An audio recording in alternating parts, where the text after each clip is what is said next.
such a Holy Spirit Ghost. Amen. Ineffable Creator, you are proclaimed the true Father, Light and wisdom, and the primal origin raised high beyond all things. Pour forth a ray of your brightness into the darkened places of mind. Disperse from my soul the twofold darkness into which I was born, sin and ignorance.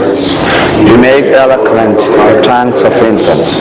You refine my speech and pour forth upon my lips the goodness of your blessing. Grant to me keepness of mind, capacity to remember, skill in learning, subtlety to eloquence in speech. May you guide in the beginning of my work, direct its progress, and bring into completion who you are, true God and true man. Live and reign, world without end. Amen.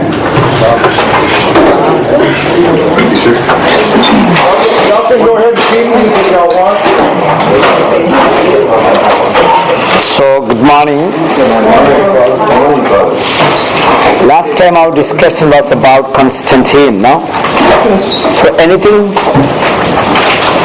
do we need to discuss about Constantine? I think I'm just passing and then we shall go to something else. Of course, connected with that Christianity at that time. But answering that question about liturgy and things like that, So, really, the Constantinian turning point, in one sense it was very good because the church could really grow up. But on the other side, we can understand that there were, problems connected with when people becoming Christians without enough faith, morality, and all those things. So they were Christians for convenience. We can say many. And very, very interesting. At that time, something interesting really happened. Not exactly, the Constantinian turn, but before it started slowly, but it got momentum. That means the Constantinian turning point, as I told you, it brought the negative side, so many Christians without enough foundation, or what we call it, is it a real correct word in English? Conviction, the firmness of faith. When people coming without that firmness of faith, it began to lose what's called the original, the fervor, and what we call this kind of for example, all those people who really came to during the persecution, what we call this is the capacity to remember, or subtlety to interpret, or progress, everything was there, but now they were nominal Christians. Now happens a very interesting thing in the church. Already, as I told you, when during the time of persecution, to become a Christian means it was an invitation to martyrdom. You know that, no? Invitation to martyrdom. Could be caught at any time and could be killed. Just enough was the name as Christian. And it was very simple. And this is very interesting during this time of persecution. In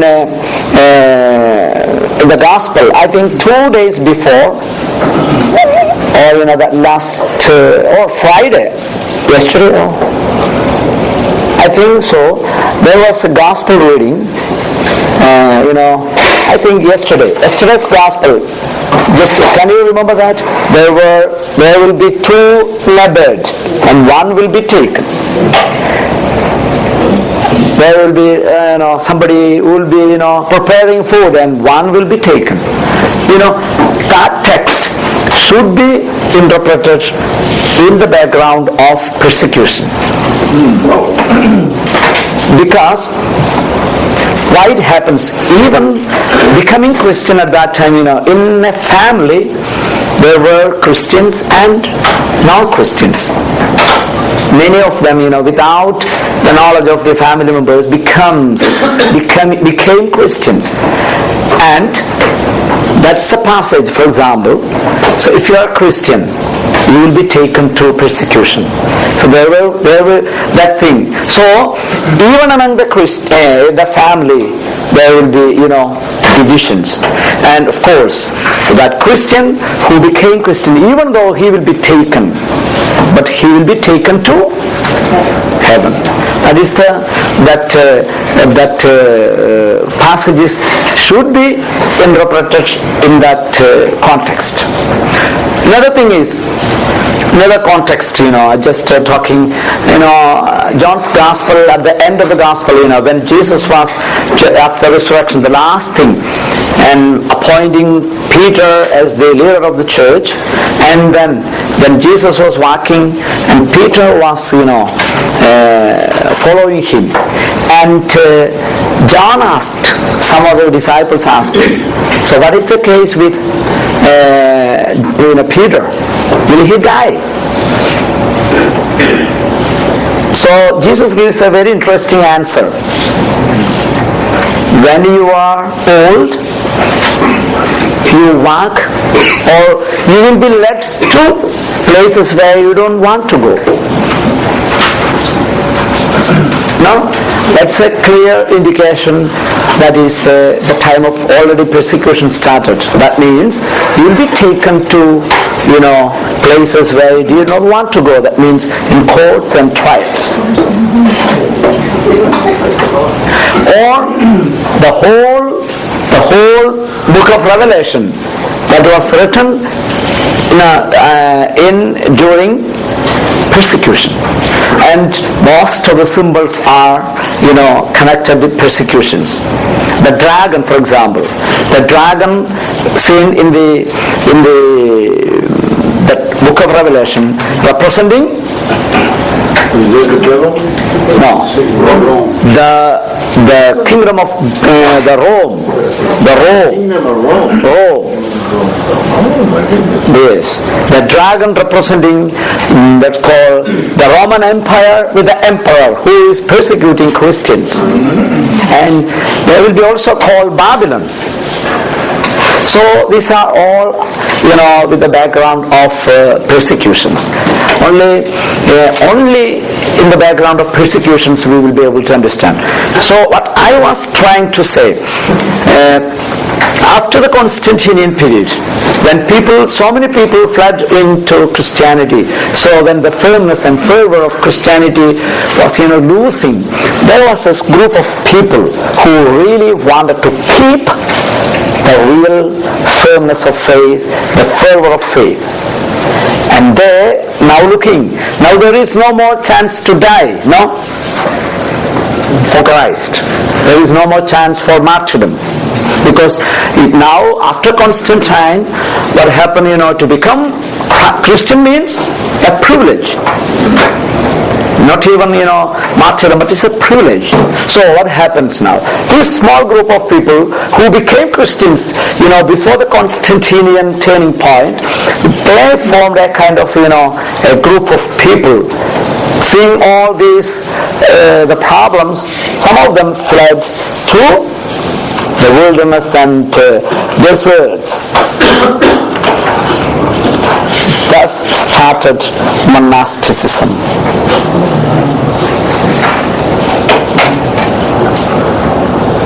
Thus was the beginning of monasticism. For example, the first monk, that is Saint Anthony of Egypt. Saint Anthony of Egypt, of course, he went to desert during the time of persecution. And what happened, here they are.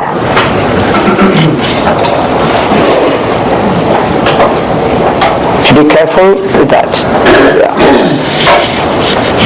And see, so monasticism, in its historical background, the beginning, what was the idea then? monasticism. I told you, because of during the persecution, even though St. Anthony first went to desert, and he just lived the prayer, work, and study, prayer, and work. These are the three things they did. Study means Bible reflection and things like that. Work, manual labor, and prayer. These were the three things they really did. Monastic people, St. Anthony. Some people, after the Constantinian turning point, really people began to see these people living there in the desert, so many people followed him. After him comes another big man, is called Pachomius. That is, Pachomius is an old, after St. Anthony of Egypt, a foreigner for the monasticism. Okay, I'm asking, just talking, the monasticism in its beginning is what's called calling to martyrdom. What kind of martyrdom? Now, the martyrdom of the blood is over because there is no chance anymore. That is changed. Then, what is monasticism then? Martyrdom. Living martyrdom. Living martyrdom. That is the original concept of monasticism. Living martyrdom. That is why the monks taking 3 vows. 3 vows. You know that all the monks, they take 3 vows. Which are the 3 vows? Obedience, poverty, and celibacy, chastity. Chastity, see, obedience, chastity, and poverty. So you're saying then after the persecution, that encouraged the church to grow in living martyrdom, that all these monks started developing monasteries. That is a very big, so it's a very long process. From the 300 to 400 time. There is already 200 and last, Really? 200, 200, at the end of the 200, this St. Anthony of Egypt went to Egypt. Went to desert. Then already in 300 and after a Constantinian turning point, people began to see that this man, a saintly man, living like this. So they saw this man's life something equivalent to martyrdom, kind of living martyrdom. People were attracted. Slowly people began to go. Not all these monks, especially the big monasteries built, that's all in Middle Ages. Especially in the Western, that is in Europe, that was mainly propagated by Saint Benedict of Nursia. Saint Benedict of Nursia, and he was the one who started Monte Cassino, the great, the famous Monte Cassino. So what I don't want to give all this history, but the beginning, that idea, how really what we call germinated, started. It is with this idea. The monasticism is a living martyrdom. Well, I also say is monasticism is preserving the faith too, because they're living the faith. They're actually. Yeah. That means that's all there. That's all there, because these 3 vows. That's really hard to follow. No. For example, that is the most difficult one of the 3. Obedience. But obedience applies to all of us right here anyway. Poverty, I think poverty is very hard to let go. No, poverty is the simplest one. Yes. Nowadays. Let go of your iPhones and all your phones, guys, and all the iPads and everything else. Oh, that's not simply, All these are our, mindset. When just if I when I just let me interpret in 2-3 sentences, then we can see how, for example, the obedience, how it becomes the most difficult one, because it really deny yourselves, no? Deny what, brother? Oneself. As I'm a person, I want to live as I wish, and real meaning of obedience is I deny myself and I live according to the order of someone. Someone has the power over me, or decision power over me. I would have to say, Father, that you are correct in that this age we're living right now, there is a rebellion against God because they don't want to obey. They want to live for themselves. And what I see now, okay, now the monks and priests, of course, the priests are also taking these 3 vows. Monks, the monks and priests take these vows. But really, what's called the vow of obedience is really practiced by you people. Because you obey your wives, you obey your husbands. Really, I'm telling you seriously. This vow of obedience, as you live, you don't live exactly. There is no need, no? Then what makes it extremely difficult is voluntary obedience. Somebody can force you to obey, but to voluntarily do it is to sacrifice. Yeah, that is so right. That's why, that's a vow. For example, the monks and, priests, all these people, doing this, taking voluntarily. But, practice. Really, for a priest, for example, in what case, a bishop comes in and, order thing. Very few cases, you know that. But is it the case with you, all people you married? I don't think so.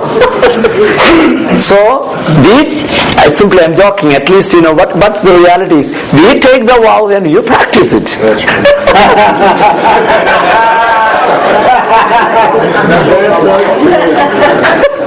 No? Sure. My father used to have a thing in our house that said, in my house, I lay down the law. Yes. And then I accept all the amendments.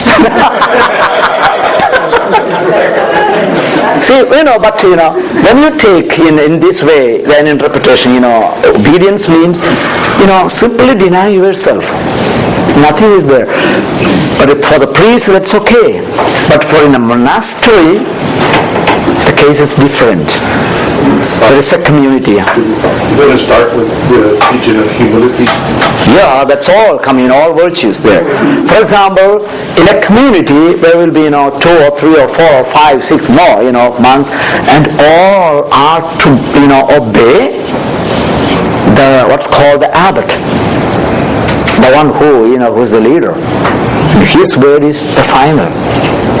And nowadays, because of the new freedom and things like that, after the Second Vatican Council, things have changed. But before that, that was not the case. For example, just an example. Suppose, if you break a plate, this really happened. I'm not exaggerating. If you break a plate or a cup, for example, let us take for easy understanding a cup. You broke a cup, what's called porcelain, no?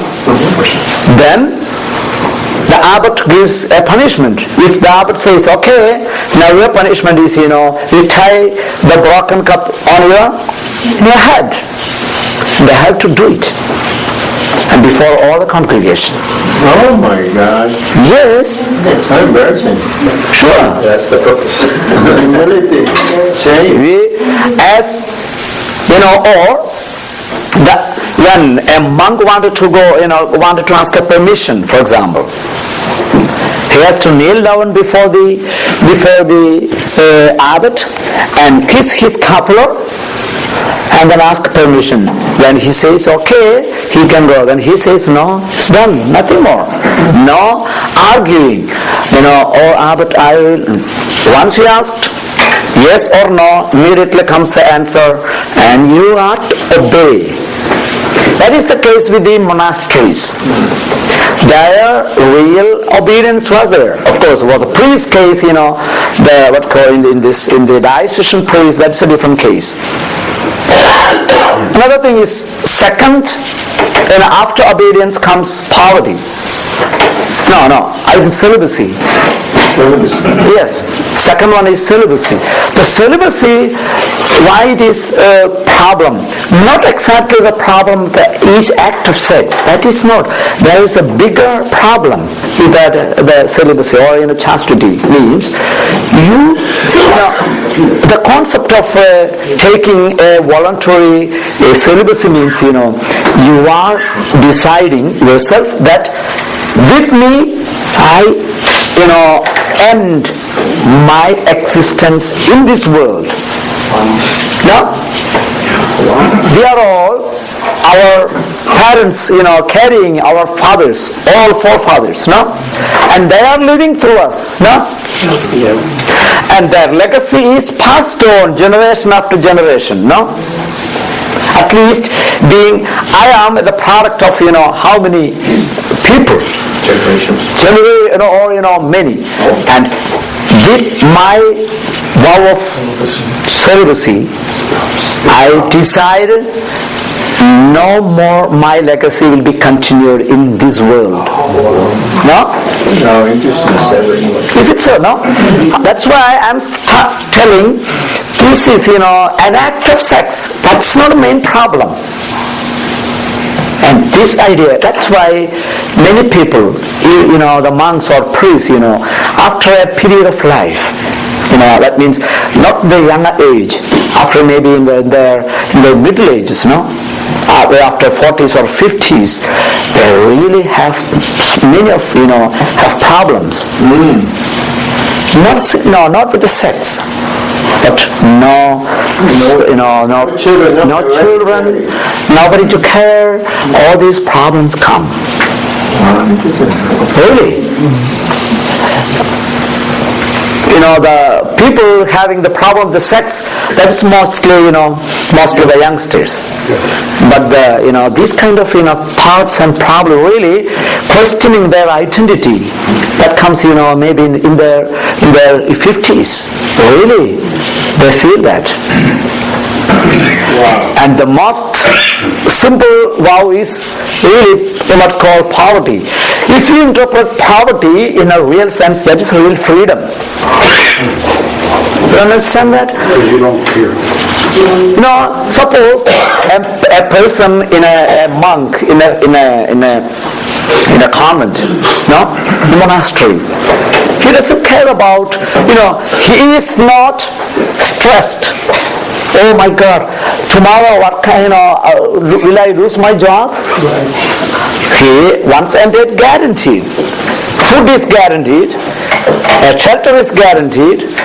So, that's after all, if he has this idea, okay, what shall I do with my child? How can I give him good education? Nothing of that sort is there because of poverty. He doesn't care about it. If we really think in that line, poverty means freedom. I think that was why Christianity is such a threat to kings and rulers, because you're empowering the people through the life of Christ to make their own decisions, to live their own lives, and not depend on a king or a ruler to lead their lives. And so they're threatened. The people are taken away from them. So now the persecution of the Christians makes sense to me because of the threat that was to those rulers at the time. Even today.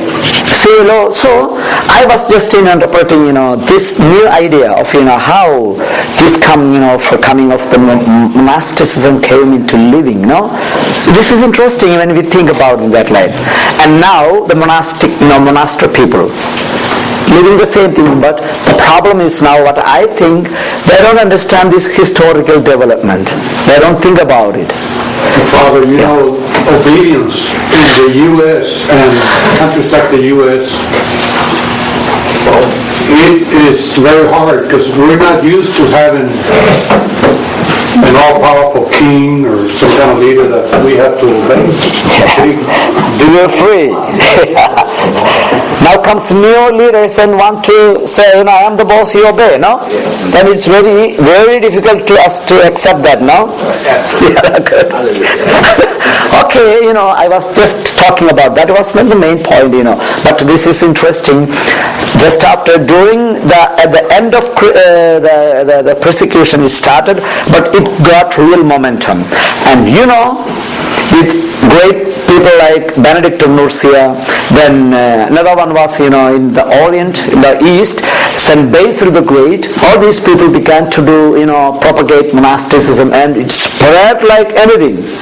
And you see monasteries everywhere.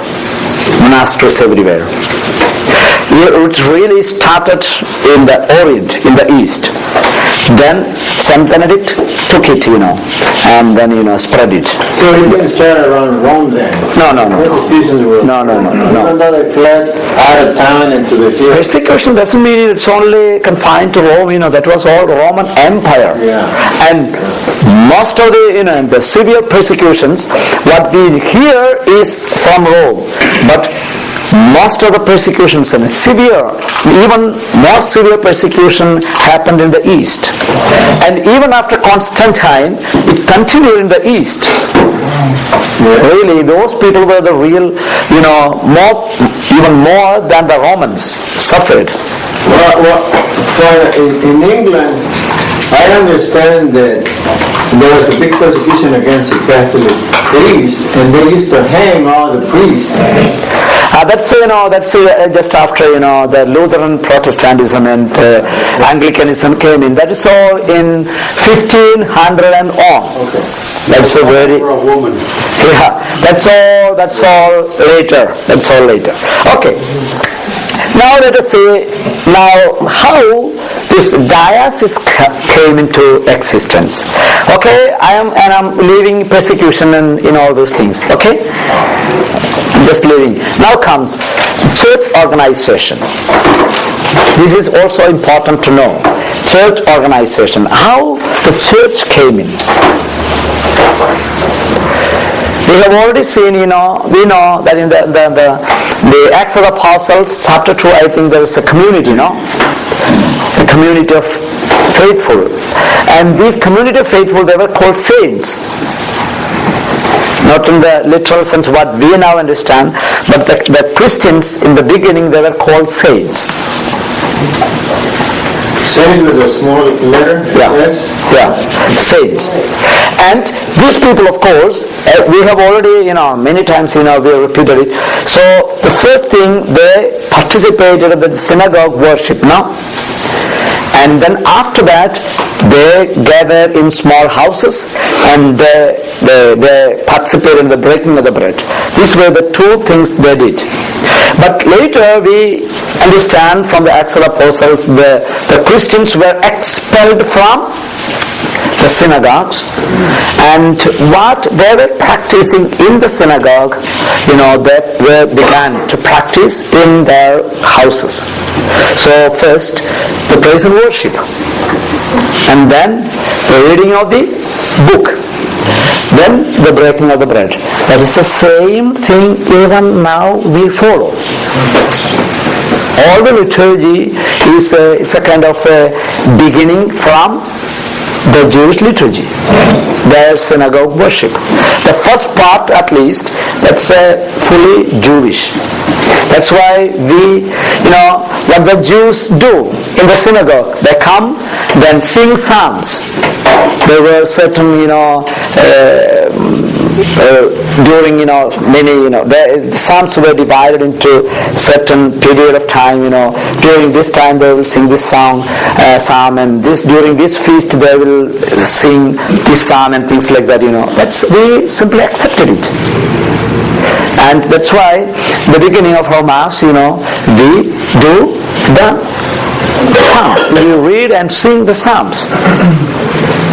And they were reading, of course, then they were reading the the Old Testament, the Torah, the first 5 books, Torah. And that's why we read the Bible. But the ordinary Mass we changed a little bit, of course, from the Old Testament, New Testament. And then there will be a homily by the priest. And that's we continue. Just after the Word of God, breaking the Word of God, there is a homily by the priest. And that's why we have to understand the homily is a part of liturgy. That's not simply the priest simply saying that, that's why at least some people can simply, abstain from it. Okay, this priest is preaching too long, therefore I come after that.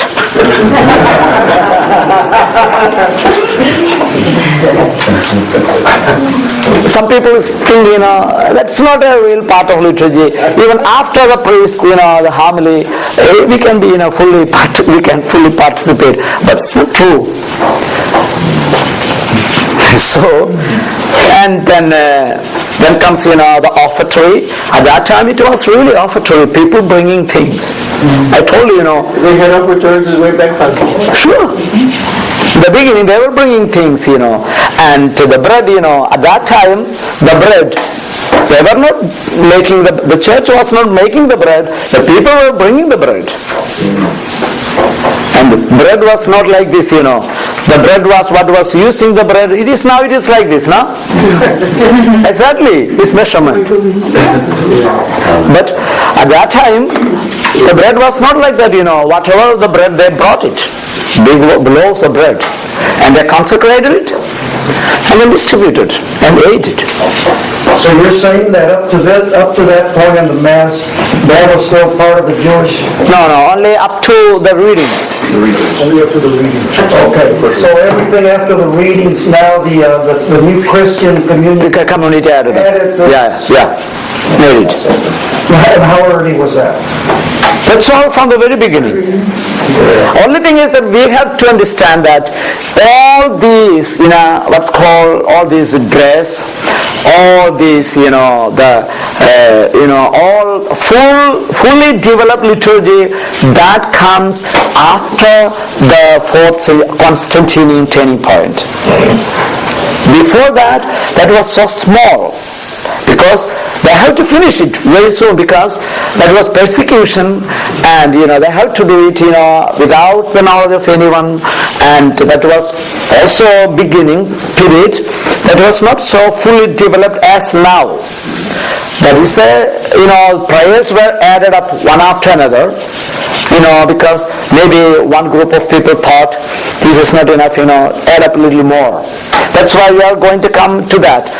And this is, this development of liturgy happened specifically in some places. That is, after the Constantinian turning point, what really happened, the big churches, the big cities churches, especially 5 or 4 churches were, they began to develop kind of theological schools. What do you mean by theological schools? To become a Christian, they had to undergo a period of training. That. And that is called catechumenate. And from that word comes catechism. So, everyone, they had to undergo a rigorous training, especially learning creed. Not simply by hearting, but the creed they learn, what it means.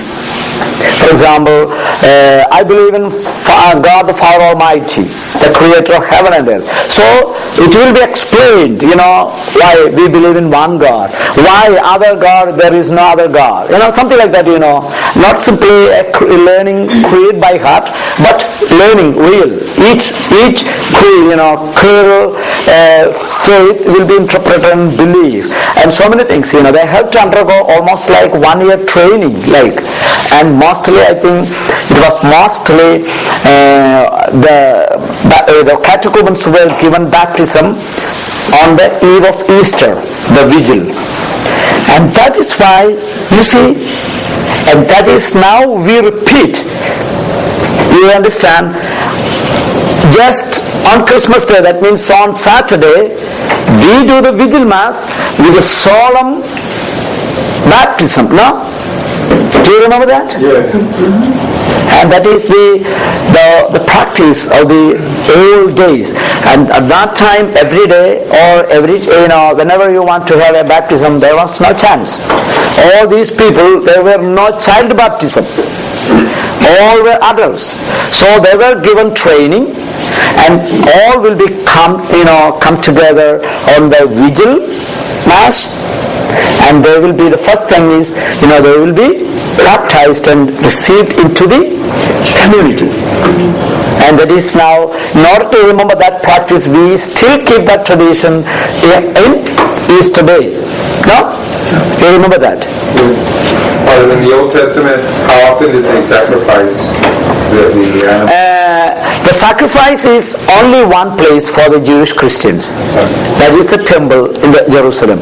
There they could, they continued sacrificing every time, every day, or occasionally special sacrifices, and the priest coming, specific days to come into the Holy of Holies, and then sprinkling the blood, this thing, they repeated. The synagogues were just... No, synagogue is not a temple.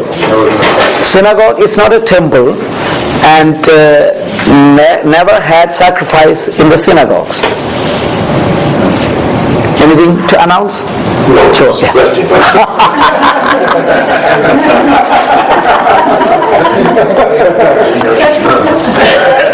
So, and this, I told you, one of the most important church community at that time, which was Rome.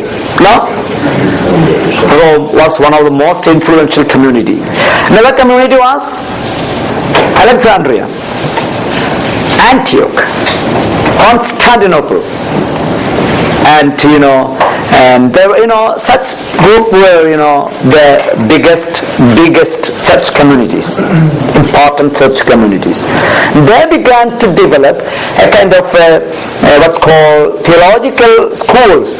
Theological schools means this catechumenate, the big church fathers, the teachers began to appear, then began to develop the theology of the church. That's why from Rome we get so many people. Hippolytus of Rome, then St. Augustine, of course, together with Rome, there was the school, they were together, we consider in Carthage. St. Augustine, St. Ambrose, and all these, great people from the West, the Roman school of thinking. These were also the cities where the great libraries were, as well. And Alexandria. Yeah, this is for Christians. There were not so much of libraries. No, but I mean, as far as the learning, where you found the texts in Hebrew and Yeah, that is. And the translations. Yeah, that's all. After mainly, of course, translations were made even in I think the 2nd century began the translations already, and they were having, even in Rome when first started, they started the liturgy and the Bible in Greek. In Rome even, but soon they changed it into Latin. Very soon, because Rome, the Latin was the official language of the Rome, and therefore they soon changed. Was Latin the official language of the whole empire? Whole empire, as the official language means administrative language. So how was it at this stage that they start coining the term Roman Catholic? No. Roman Catholic means, that was a name, just came even after, it is after the Protestant Revolution. Oh, really? Yes. In order to distinguish. And that was not, in the creed there is a word, I believe in Holy Catholic Apostolic, Catholic, there is a word Catholic, and it means universal. And there was no dispute about these things until 1500, and I think that was 1594. I think that was the date of Luther's rebellion. And they were called Protestants because they protested against the not Catholic, the church, universal church. At that time, we were not called Catholic Church. We were called Church. So, and they were called Protestants because they protested, and then they just went what's called broke the communion with the church and formed a new church. Then Following the obedience. and then they began to say, in order to distinguish between their church and our church, they began to say Catholic Church. It has nothing to do with any denomination or things for us in the beginning. And now, and why we call Roman Catholic Church? Because we are all united under Rome, the Pope papacy, That's all. That's all after Protestantism. But Father, you mentioned that in the beginning the people would actually bring the bread. So when did the Eucharist appear in the Mass? Eucharist, when that early in church history, when the people brought the bread, that's when they consecrated that bread, and that became the Eucharist? yes, sure. But soon the church began to understand, the bringing bread and things like that. There is no homogeneity there. Some people bring this kind of bread and others in this one. So practically now church understood, bringing bread from the house. That's not very easy. So the church began to make bread in a uniform way. So that was simply a practical thing. The church. And even now there's a concept. For example, when we, another thing, there was problem, again a little bit problem with the East and the West. That is a later development. For example, the bread that we use in the West, what we use is unleavened bread. Unleavened bread. What do you mean by unleavened bread? No yeast. Yes. But in the East, they used leavened bread.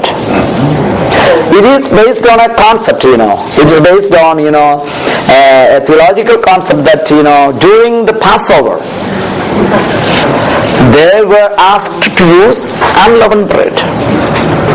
So following that theology, the West began to use unleavened bread because we are a new covenant. So, but the East, they continued using the leavened bread, and that became a very strong point of dispute later between the East and the West. And this leavened bread and people, when they began to bring in a bread, some bring leavened bread, another bring unleavened bread, so the church wanted to have real homogeneity. Father, so most of the Jews were in the West, the original Jews were in the West, so they had the leavened bread, they had the Jewish tradition adding the belief in Christ.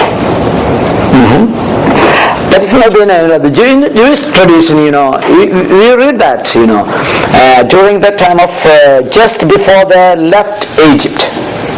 That's called Passover. So they were asked to kill a lamb. And they were asked to eat, how? Girded up, ready to go. Yes. Ready to go. In a hurry, you eat it, because they were asked to when Pharaoh say, yes, you go, he's going to come. So they were asked to take what's called a staff, but so that they can go. So that's why they were asked to make unleavened bread. And that was the tradition. Now we take, we are a new covenant. New covenant.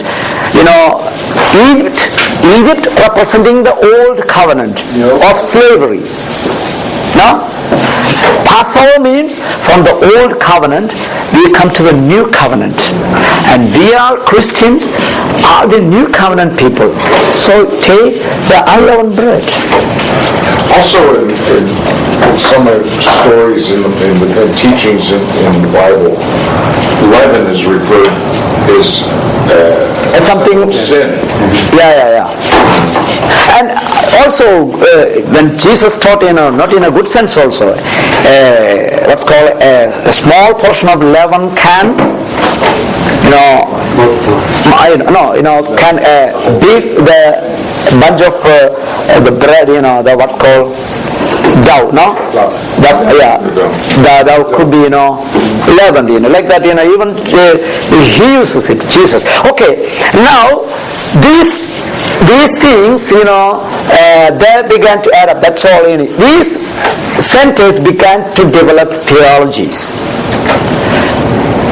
And what happens now? The small frame, from the synagogue worship to breaking the bread, that was the what's called the ground. What's called, we had the original form, the crude form of the liturgy, the synagogue worship and the breaking of the bread, what we see in the Acts of the Apostle. These two elements, began to be, developed theologically as well as culturally, as well as began to develop language. For example, in Rome, they began Latin as the language of their liturgy. In Constantinople, they began Greek as the language of liturgy. Antioch, they began Syriac as the language of liturgy. In Alexandria, they began Coptic as their language of liturgy. And in what's called in Babylon, that means in Iran, Iraq place, they also use Syriac, East Syriac. There are two Syriacs, East and West. So Syriac, another language of, that's language.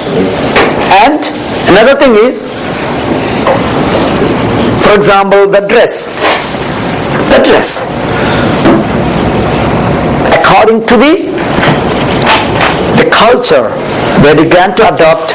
For example, when they come for the liturgical celebration, they began to have their own cultural dress. The accepted norm. Exactly. That means, a priest, how to be, vested for a celebration of the Mass. So, that's why differences in liturgical dresses. Yes. Take some of it from Leviticus.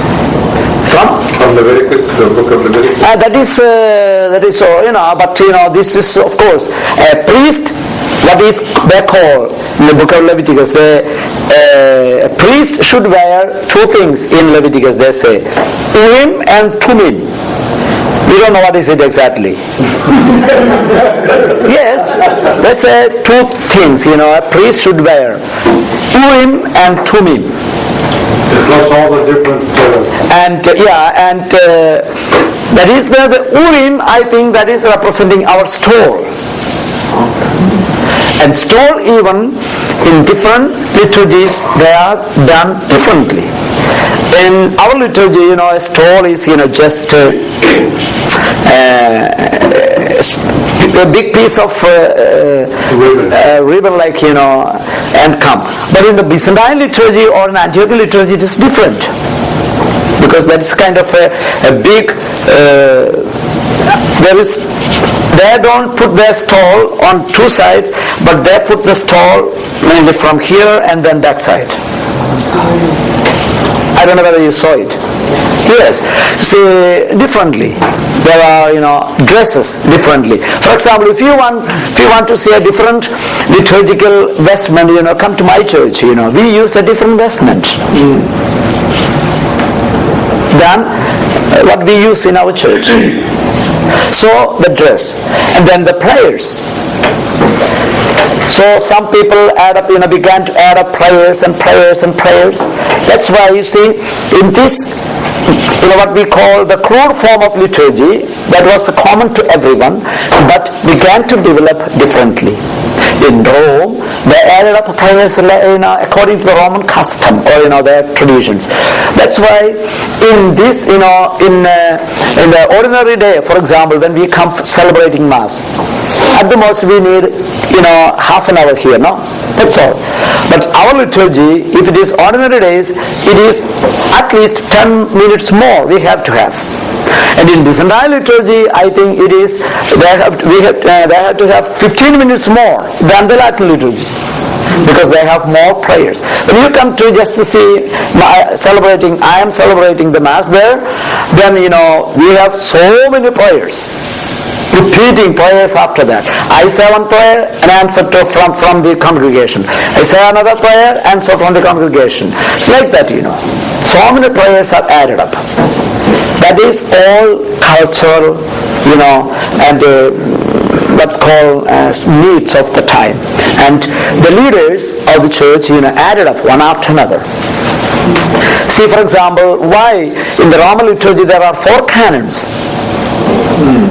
4 canons.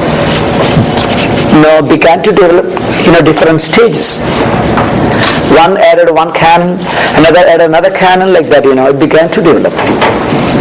So that's why we have different liturgies.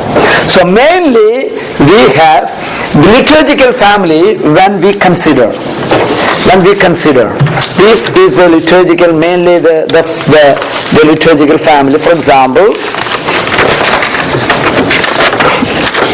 first, this is the Roman liturgy. The Roman.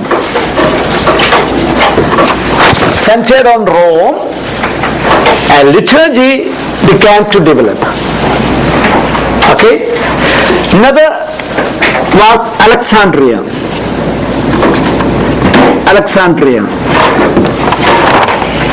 Another liturgy began. Another one was Antioch. So these were the major centers. Another was Constantinople, Constantinople. Okay, Constantinople. Another one is Edessa. Okay. So these are mainly, you see, these because they began to have their schools of theology due to theologians, teachers began to appear. Okay? I told you that. In Rome there were great learned people who began to develop. Like that, these places. Thus began new liturgies. What was the last one? Edessa. Is that Babylon? Or That is in, the Edessa is in now Iraq. At that time it was called Babylon. So all these 4 were under Roman Empire. All these places. Edessa was outside Roman Empire. They were under the Persian Empire. And all these, this was west. All these 3 were under the Eastern Roman Empire. And these churches, that's why they were called Eastern churches. We have learned that, no? Why it is Eastern Church? Because it happened to be on the east side of the Roman Empire. Nothing else. But all these churches, they have their own liturgical tradition now. Okay, the Rome. Under Rome, began some liturgical groupings. For example, one is called, under Rome, what we call Ambrosian. From there, began to appear rites. You know that what is a rite? R-I-T-E. Rite. Rite means a separate liturgical tradition with the church. It's a little complicated to understand because we are not familiar with that. Maybe that. Let's call, in order to have a rite, at least there should have 4 elements. One is what's called, of course, faith, Christian faith, no? Faith and spirituality, okay, or morality, not spirituality, morality, faith and morals. Everyone, every church, it should have a faith, based on that a moral life. Secondly, in order to have this one, a second element is a liturgy. Liturgy. That means what you believe is to be celebrated. Liturgical tradition. And the third one is called laws. No? Which are the laws? There are laws which says one has to do this thing and one should not do these things. That's called some of the laws that determines our lives. No? Law means, don't think in a strict sense of canon law, but that later became canon law. But the law means there are laws by which we live. No? So is the rest under the Roman right? All the rest? Yeah. So, the laws. And then the last thing, 4, is a hierarchy. Hierarchy, what is mean hierarchy? Leadership. No? Leader. So, these are the 4 elements that constitute a right.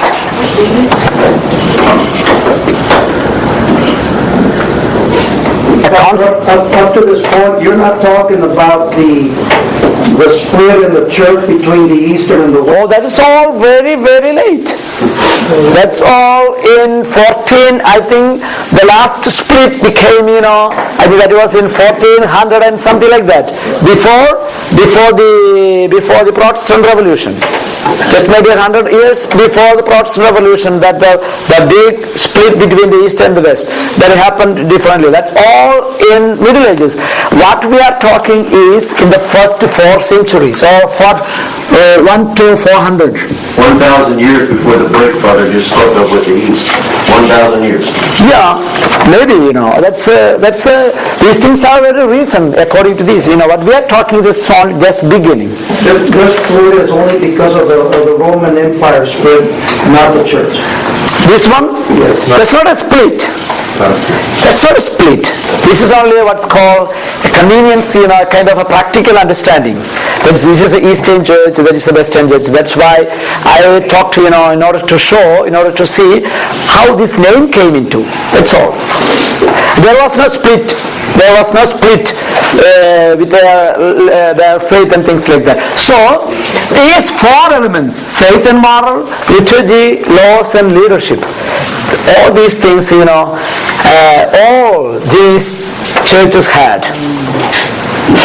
And they began to develop all these.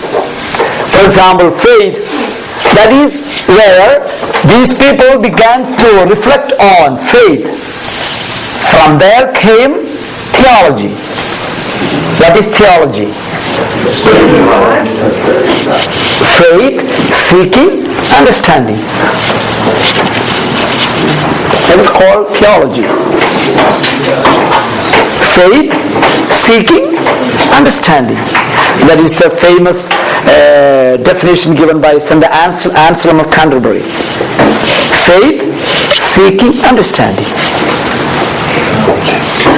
So the driving force, there are several driving forces between the development of all of this. Number one, we're moving farther away from the witnesses of Christ. So there had to be a way of passing on this information. Number two, you had the beginning of mass conversions. So it was a sheer volume that started making this more important to organize it, to keep... Sure. And not only they see, for example, I told you faith, the morals, church began to began to teach and control these old old pagan people having all their morals, it began, the church began to teach and control, these people how to become a Christian. For example, at that time, they could marry how many times, there's no problem. But the church began to tell, no, monogamy. One. Moral. Or killing, for example. At that time, the killing means there was no problem at all. The church began to say, no, cannot kill. So many, moral issues began. So moral life is always, controlled by what? Bible. It's all based on Bible. The biblical teaching of Christ is practically applied, is called moral theology, moral life. So began moral. The liturgy, it also began to have liturgy. Church was so free. Now, just imagine, during the time of the persecution, the church was so constrained to hide and to do a liturgy. How is it possible, in a solemn way? No, that time is gone. Now, the church is important, and church, really people wanted to show, what all the paraphernalias come in. So, they want to have procession,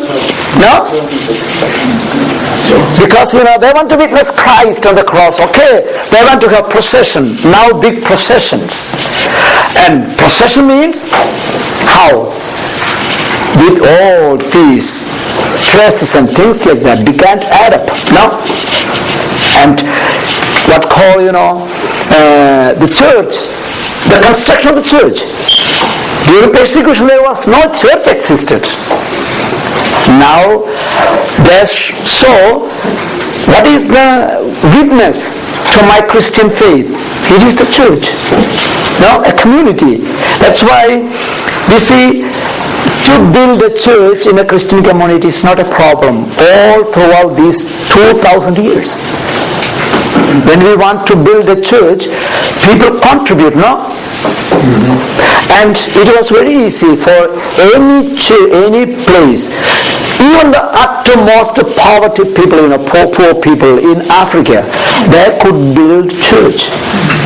And beautiful churches, because it became the sign of their pride, of their faith, and people contributed. So the construction of big churches like that, began to add up after persecution. So the liturgy. Then comes, of course, here comes laws.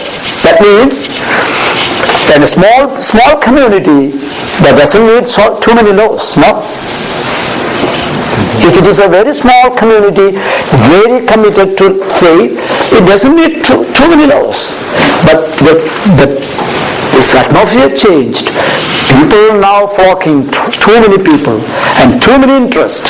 Now church began to set some norms for this and that. Thus comes the canon law. And then now leaders, of course, leaders they were, even the leadership, began to have a development. The bishop, he was simply a leader and called for martyrdom during the time of persecution. Now slowly, bishop becoming a powerful person in the church. Okay, so these four elements, this is called the rite, and all these began to appear in Rome, Alexandria, Antioch, and in Constantinople, and it is all these places thus coming, five, mainly 1, 2, 3, 4, 5 liturgical families. 5 liturgical families. And from all these centers began to appear a liturgy question.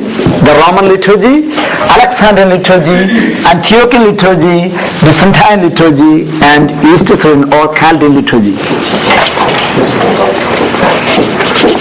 It's like in each one of these locations, is there one bishop or multiple bishops? I mean, Mainly this, for example, these were the center, these were the one bishop. And all these bishops were called patriarchs. The Patriarch of Rome, Patriarch of Alexandria, Antioch, Constantinople and Edessa. Even now these are called patriarchates. And under them, of course, according to the civil custom, there were nearby dioceses. Under Rome, there were nearby dioceses, and Roman Patriarch became the head of that place. It's the same way in Alexandria, and also the whole of Egypt and Ethiopia were under this patriarch. Antioch, that means the whole of Syria, became under this.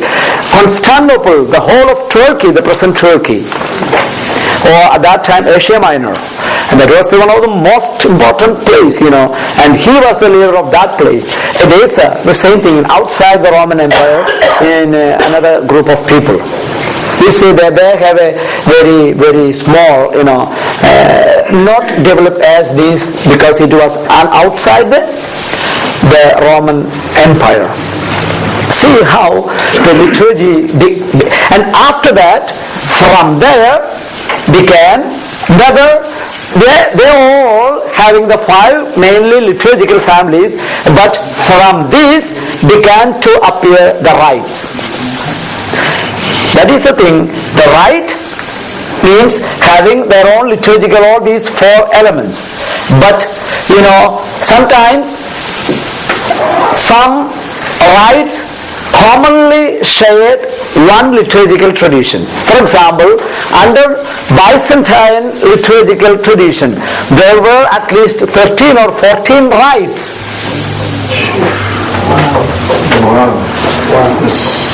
That means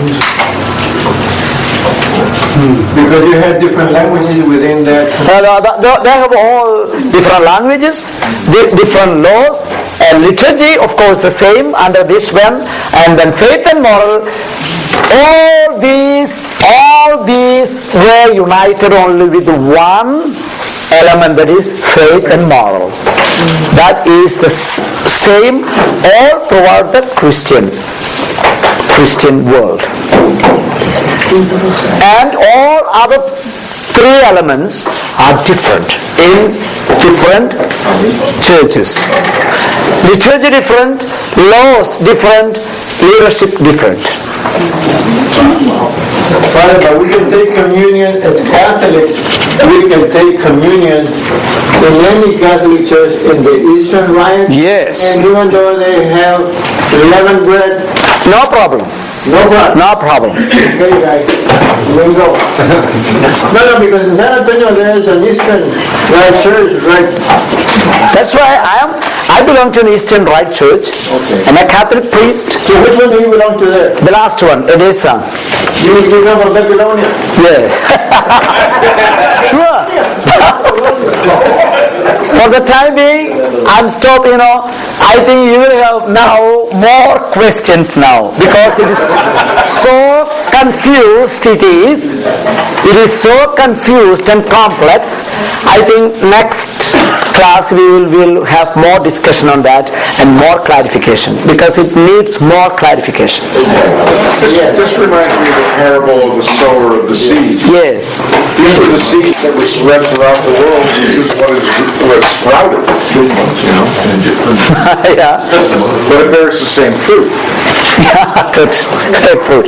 And all these, simply, when we see a different liturgical tradition, only thing is we have to understand. And then again we have to see now, with all these liturgical, then again comes the conflicts and divisions. Now, all these liturgical, all these rites, they have Catholic and non-Catholic rites. Interestingly, the Catholics and the non-Catholics following the same liturgy. Let's stop right there.